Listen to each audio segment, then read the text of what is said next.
What if I told you you've never actually experienced reality? Not once. Not your job, not your relationships, not even yourself. What you experience is a filtered version of reality, constructed by your mind. And here's the part most people miss. Two people can live in the exact same world, same city, same opportunities, same conditions, and live completely different lives. One sees doors, the other sees walls. Why? This question obsessed ancient civilizations long before manifestation became a trend, and their answer was simple, but uncomfortable. You don't experience reality as it is. You experience reality as you are. Let me show you the mechanism behind this. Every moment of your life follows a loop. What you notice, how you interpret it, what you feel, how you act, what you repeat, who you become, and where your life ends up. This is what we'll call the chain. And here's the key. You think your life is shaped by circumstances, but it's actually shaped by how your mind processes those circumstances. Change the processing, and your entire life trajectory changes. This isn't motivation. This is mechanics. Ancient Indian philosophy had a word for this. Samskaras. Think of them like mental grooves. Imagine walking across a field of grass. The first time, nothing happens. But walk the same path every day, and eventually, you create a trail. Your mind works the same way. Every time you react with fear, you deepen the fear path.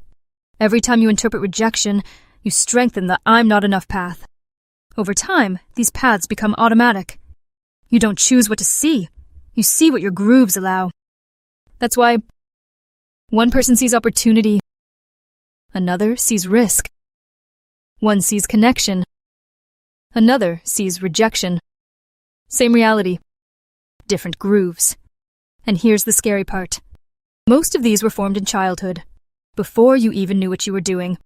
Today, neuroscience calls this predictive processing. Your brain is not a camera. It's a prediction machine. It uses your past to guess what's happening now. So when you walk into a room, you're not seeing what's there. You're seeing what your brain expects to be there. Which means you're not reacting to reality. You're reacting to your history of reality. Ancient Hermetic philosophy said it like this: as within, so without. Not in a magical way, in a practical one. You have an internal map of the world.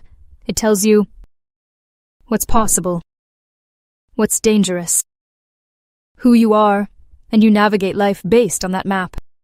If your map says the world is unfair, you'll see proof everywhere. If your map says nothing works out for me, you'll unconsciously act in ways that confirm it.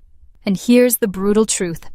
If your map doesn't include success, you will literally walk past opportunities without seeing them. Not because they're not there, because your brain filters them out. Now here's where the Stoics come in.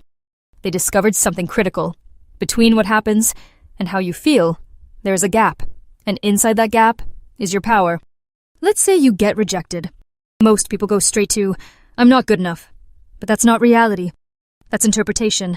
And interpretation creates emotion. Emotion drives behavior. Behavior shapes your life.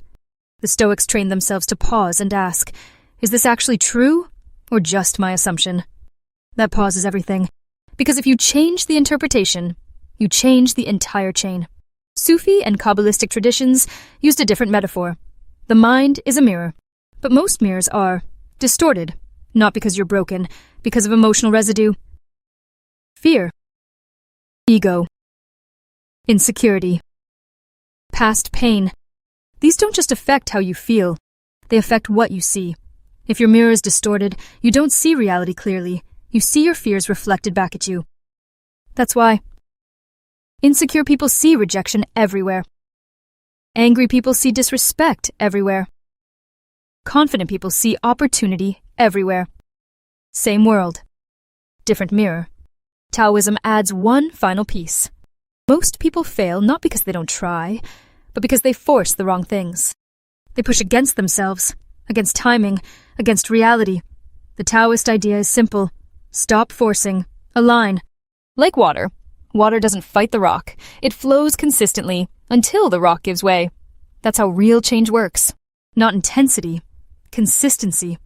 Across every ancient tradition, the same truth appears. Your life is not shaped by reality. It's shaped by how you perceive reality. And that perception follows a loop. Identity, perception, decisions, behavior, results, identity. Change.